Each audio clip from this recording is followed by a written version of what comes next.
mu kitundu kino okuttaanya. Kanisa gwe oba Church of Uganda oba Catholic Church kume ebyapa byo bikume mu box yo oba mu vestry ya church bibeera mu bivudiromo kasita kubeerako weekyapa tajja kukwatibwako etteeka bwe ligambye ate mulindire etteeka eddala erijja okubawa ebyapa. Kirudawa kiri mitalawo dipisi jangu kulako jangu madamu Fiona muje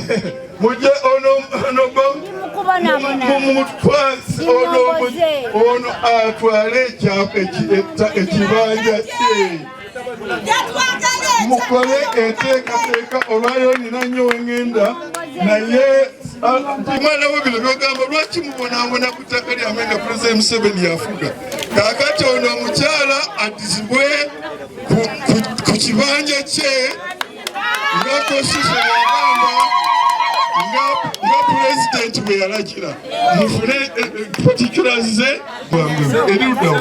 Honorable ennyumba eri wali tugende naye mbadde nsabayo ekintu kimu Honorable otuweeyo ebibuuzo. Archbishop Mugalu buli gyagenda agamba kanisa ly'ekkanisa luli yavaako ku lunaku lw'omusalaba yatambula ng'agenda abuulira njiri ki eyo gy'abuulira ng'ataagoba abantu ng'ono. Njagala Mugalu yennyini ajje amenyewo ekkanisa ye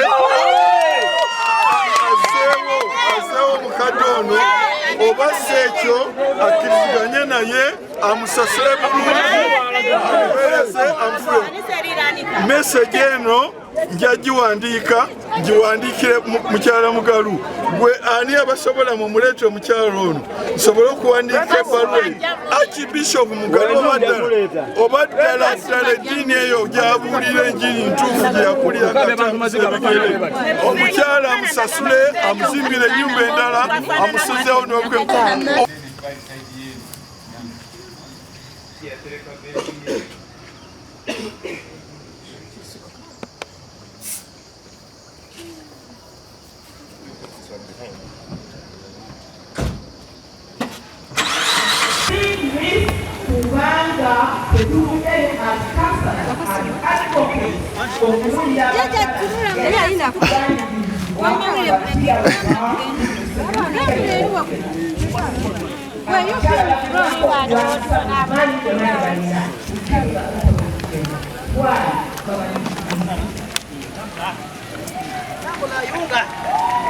What am I saying?